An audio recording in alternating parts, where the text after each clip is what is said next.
কথায় বলা হয় জীবনে ভালোবাসাই হলো সুখের মূল। এটা সত্য। এবার প্রশ্ন হলো এটাই যে এই ভালোবাসা কার সাথে করা উচিত। যদি আপনি কিছুক্ষণের জন্য সুখ পেতে চান তাহলে ভালোবাসুন নিজের রুচি মতো। যদি আপনি কিছুদিনের জন্য সুখ পেতে চান ভালোবাসুন নিজের বন্ধুদের। যদি আপনি কয়েক মাসের জন্য, কয়েক বছর বা অনেক বছরের জন্য সুখী হতে চান তাহলে ভালোবাসুন নিজের পরিবারকে, মাতা পিতা, নিজের সন্তান, স্বামী স্ত্রী, নিজের আত্মীয়দের। কিন্তু যদি আপনি চিরকালের জন্য সুখী হতে চান তাহলে ভালোবাসতে হবে শুধু নিজের কর্মগুলিকে। কারণ সম্পর্ক যেমনই হোক না কেন কখনো না কখনো ভেঙে যাবেই।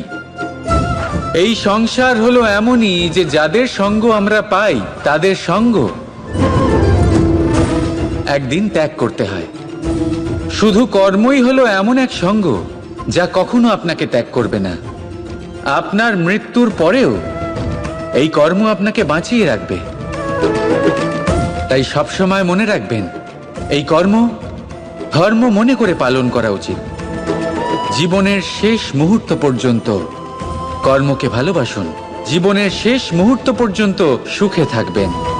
আর আমি তো সবসময় বলি, শুধু কর্ম করতে থাকো, ফলের চিন্তা করো না। তাহলে আসুন আর আমার সাথে ভালোবেসে বলুন, রাধা রাধা। কিছু পাখিদের লক্ষ্য করি আমি, জীবন ভোর বাসা বানাতে থাকে। এখান থেকে ডাল কুড়িয়ে, ওখান থেকে পাতা কুড়িয়ে, সর্বদা এই কাজেই ব্যস্ত থাকে যাতে নিজের বাসা বানাতে পারে। আর এই কাজে এত মগ্ন থাকে যে নিজেদের ডানার অস্তিত্বের বিষয় সম্পূর্ণভাবে ভুলে যায়। ভুলে যায় যে তাদের কাছে এক বিশাল আকাশও আছে ওড়ার জন্য। আর কোথাও এই জীবন বাসা বানাতে বানাতে ভস্ম হয়ে যায়। আমাদের মানুষের সাথেও এমনই হয়। জীবন যাপনের জন্য অর্থ অর্জন করতে করতে এত ব্যস্ত হয়ে যায় যে ভুলেই যাই যে আমাদের জীবন যাপনও করতে হবে। অর্থ জীবন ধারণের জন্য হয়, জীবন ধারণ অর্থের জন্য নয়। তাই বলছি, শুধু বাসা বানাতে থাকবেন না, নিজেদের ডানাগুলি মেলুন আর উড়ান দিন এই খোলা মহাকাশে। আর ভালোবেসে বলুন, রাধা রাধা। একটি পিঁপড়ের আয়ু অত্যন্ত কম হয়, 2 দিন বা খুব বেশি হলেও 1 সপ্তাহ, ব্যাস। কত কম ভোজনের দরকার পড়ে ওদের, কিন্তু তাও সে চলতে থাকে, কর্ম করতেই থাকে। আগামী প্রজন্মের স্বাচ্ছন্দ্যের জন্য কখনো থেমো না, কর্ম করে যাও, চলতেই থাকো। কিছু না পেলেও পথ চলায় পারদর্শী হয়ে উঠবে। লক্ষ্যে না পৌঁছলেও একজন ভালো যাত্রী হতে পারবে। তাই ভালোবেসে বলো, রাধা রাধা। বাল্যকাল থেকে অনেক ধাঁধার সমাধান করেছেন আপনি, তাই তো? তাহলে আজ আরেকটার সমাধান করুন। বলুন, আপনার জীবনে এমন কি আছে যেটা আপনার সবচেয়ে বড় বন্ধু আর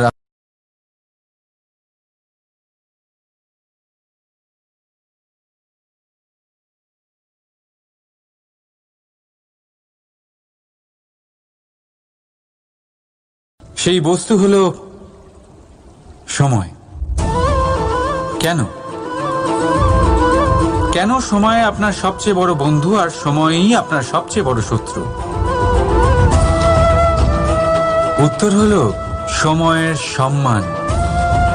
যে ব্যক্তি সময়কে সম্মান করে সে নিজের জীবনে সমস্ত লক্ষ্যে পৌঁছে যায়। সংসার তার গুণের কদর করে, তাকে মাহাত্ম্য দেয়। আর যে ব্যক্তি সময়ের মাহাত্ম্যকে সম্মান করে না, বুঝতে পারে না, কারণে অকারণে তার অপমান করে, সংসার তাকেই ভুলে যায়। এই জন্য সময়কে সম্মান করুন, তা নষ্ট করবেন না। কারণ ভালো সময় এই সংসারকে দেখাবে আপনার বাস্তবিক রূপ, কিন্তু খারাপ সময় আপনাকে দেখাবে এই সংসারের বাস্তবিক রূপ। তাই ভালোবেসে বলুন, রাধা রাধা। জীব জন্মগ্রহণ করে, আর তার সাথেই সজাগ হয়ে ওঠে তার স্মৃতি। স্মৃতি বড়ই শক্তিশালী, তা থেকে হয় বিচিত্র অনুভূতি। সব সময় আপনার সাথে থাকে, আপনার সাথে যা যা ঘটে সেটা কোথাও না কোথাও কোনো এক স্থানে সঞ্চিত থাকে। কিন্তু কখনো কখনো আমরা ভুলে যাই যে এই স্মৃতি আমাদেরই। তাই এর মধ্যে আমরা কি রাখবো আর কি মুছে দেব তা আমাদের ওপরই নির্ভরশীল। এই জীবনে আমাদের কি মনে রাখা উচিত? সুখ, আনন্দের মুহূর্ত, সেই মুহূর্ত যেখানে আমরা আমাদের ওপর নির্ভর করে।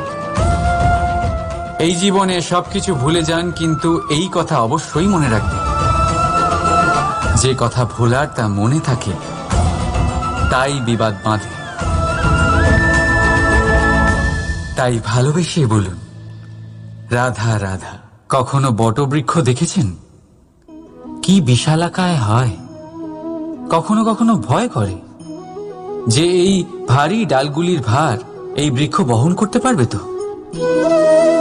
ভয় করে এই বৃক্ষ ভেঙে না পড়ে যায়। কিন্তু না, সময়ের সাথে সাথে শাখা থেকে নির্গত এই প্রশাখাগুলি মাটির দিকে এগোতে থাকে, আর তারপর নিজেরাই শিকড় হয়ে এই বৃক্ষের ভার বহন করে। ঠিক একই রকম ভাবে যারা পরোপকার করেন, সৎ কর্ম করেন, তাদের নিজের কথা চিন্তা করার কোনো প্রয়োজন নেই, কারণ তাদের কর্ম ঢাল হয়ে তাদের রক্ষা করে।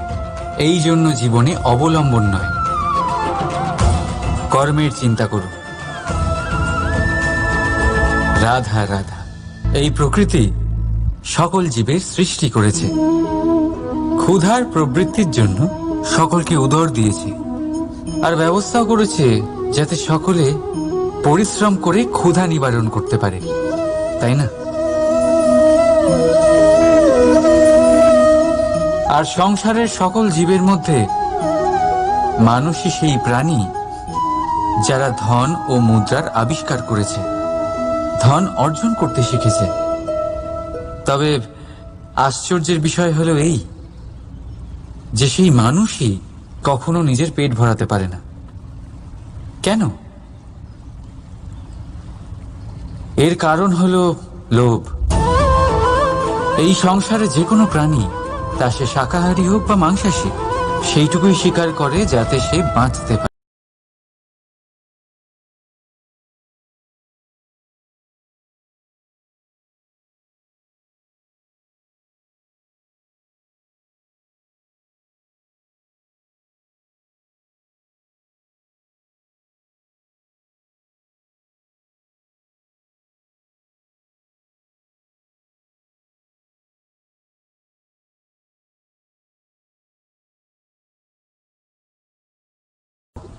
সবচেয়ে গুরুত্বপূর্ণ শিক্ষক কি? তাহলে কেউ বলবেন মা, কারণ এই সংসারে মায়ের থেকে বেশি শিক্ষা আর কে দিতে পারেন। কেউ বলবেন অধ্যাপক, কারণ অধ্যাপকই আমাদের অস্ত্র আর শাস্ত্রে শিক্ষা দেন। আবার কেউ বলবেন বন্ধু, কিন্তু এই তিনজনের মধ্যে একটা মিল আছে। এরা প্রথমে আপনাকে শেখান, আর তারপর আপনাদের পরীক্ষা নিয়ে দেখেন যে আপনি কি শিখেছেন। কিন্তু বাস্তবে সবচেয়ে গুরুত্বপূর্ণ শিক্ষক হলেন তিনি, যিনি এর বিপরীত করেন, যিনি প্রথমে আপনার পরীক্ষা নেন, তারপর আপনাকে শেখান। নাকি বলবো, পরীক্ষা দিতে দিতে আপনি নিজেই শিক্ষা লাভ করেন। এই শিক্ষক হলো অভিজ্ঞতা। এই জন্য অভিজ্ঞ আর অভিজ্ঞতাকে সঙ্গে রাখলে এই জীবনে আপনাকে কখনোই অসফল হতে হবে না। তাই ভালোবেসে বলুন, রাধা রাধা। জীবনে সময়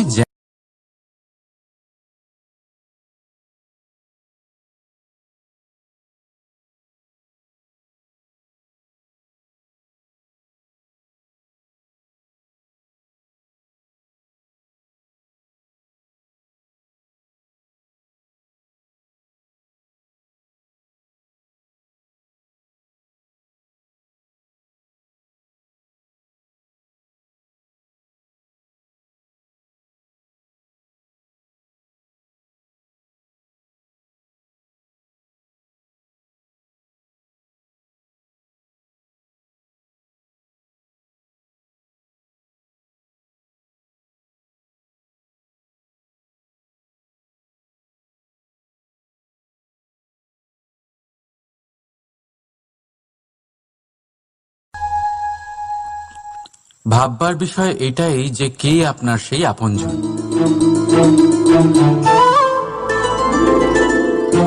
সেই আত্মীয় যার সাথে আপনার রক্তের বন্ধন, নাকি সেই বন্ধু যার সাথে আপনি বাল্যকাল থেকে বড় হয়েছেন, নাকি সেই সহকর্মী যার সাথে আপনি কাজ করেন? কেউ না। আপন সেই যে বিপদের সময় আপনার পাশে থাকে। আপনজনের পরখ সময়ের কোষ্ঠী পাথরে করা হয়। তাই মনে রাখবেন, আপনজনদের সাথে সময়ের খেয়ালই থাকে না, কিন্তু সময়ের সাথে আপনজনদের অবশ্যই চেনা যায়। তাই ভালোবেসে বলুন, রাধা রাধা। মানুষের একটা বিশেষ প্রবৃত্তি হলো তারা কখনো নিজেকে নিয়ে সন্তুষ্ট হন না, কখনো নিজেকে নিয়ে প্রসন্ন হন না। যা আছে তার থেকে বেশি পেতে চান, যা পেয়ে গেলেন তার থেকে আরো বেশি পেতে চান। নিজেদের জীবনে বদল, পরিবর্তন আনতে চান। আর এই প্রবৃত্তি এই সংসারের সবচেয়ে মহান, কারণ এই প্রবৃত্তির জন্যই সংসারের বিকাশ হয়।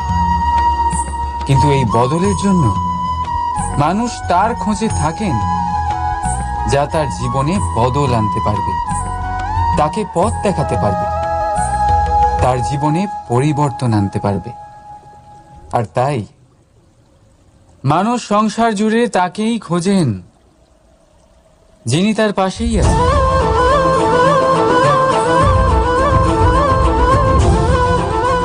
বলুন তো কে? যদি কেউ আপনার জীবন বদলাতে পারে তবে বিশ্বাস নয়, আত্মবিশ্বাসের হাত ধরুন। আপনার সমস্যা আপনা থেকেই দূর হয়ে যাবে। তাই ভালোবেসে বলুন, রাধা রাধা। জীবনে কিছু করে দেখাতে হলে আকাশের সেই সীমা ছুঁতে হবে যে সীমা ছোঁয়ার কথা আপনি কখনো ভাবতেও পারেন না। তাহলে নিজের মধ্যে এই তিনটি গুণ সম্মিলিত করুন। প্রথম, নিজের লক্ষ্যে পৌঁছবার ইচ্ছে, একাগ্রতা। এ আপনার দ্বারা এমন কাজ করাতে পারে যা আপনি কখনো করতে পারবেন না। দ্বিতীয়, সাহস, সমস্যার সমাধান করার ক্ষমতা। এটা আপনার দ্বারা তাই করাতে পারে যা আপনি সত্যিই করতে চান। আর তৃতীয় হলো অভিজ্ঞতা। অভিজ্ঞতা আপনাকে বলে দেবে আপনার কি করা উচিত আর কি নয়। তাহলে যিনি ইচ্ছে, সাহস আর অভিজ্ঞতা এই তিন গুণকে সম্মিলিত করতে পেরেছেন, তাদের জন্য সংসারে এমন কোনো কাজ নেই যা তারা করতে পারেন না। তারা সর্বদা প্রসন্ন হয়ে বলেন, রাধা রাধা। স্বপ্ন আর লক্ষ্য একই মনে হয়। এই দুইয়েরই কথা মানুষ কল্পনা করেন। এই দুই মানুষ অর্জন করতে চান। আর এই দুই পূর্ণ হলে মানুষ নিজেকে অত্যন্ত ভাগ্যবান বলে মনে করেন। কিন্তু এই দুইয়ের মধ্যে পার্থক্য আছে। পার্থক্য এই যে স্বপ্নের জন্য বিনা পরিশ্রমের ঘুম দরকার হয়, আর লক্ষ্যের জন্য বিনা ঘুমের পরিশ্রম। যে ব্যক্তি ঘুমের মধ্যে স্বপ্ন দেখতে থাকেন, জেগে ওঠার পর তার হাত খালি থেকে যায়। আর যে ব্যক্তি পরিশ্রম করেন, শয়নকালেও তার হাত তার লক্ষ্যেই থাকে। তাই যদি স্বপ্নও দেখতে হয়, তাহলে লক্ষ্য জেনে পরিশ্রম করুন আর ভালোবেসে বলুন, রাধা রাধা। ইচ্ছে, সিদ্ধান্ত আর নিশ্চয়তা, এই শব্দগুলো আমরা আমাদের জীবন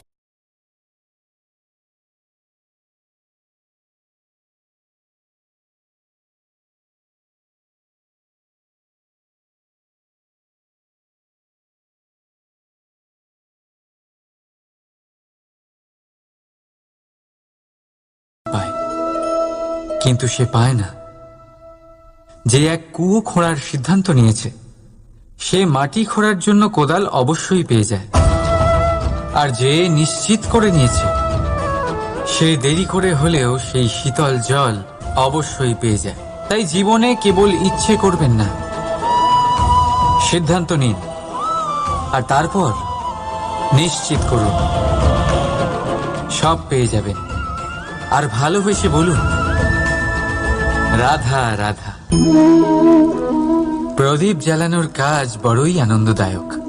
উজ্জ্বলতার এই শিখা যেন আত্মার মধ্যে গিয়ে মনে উল্লাস ভরে দেয়।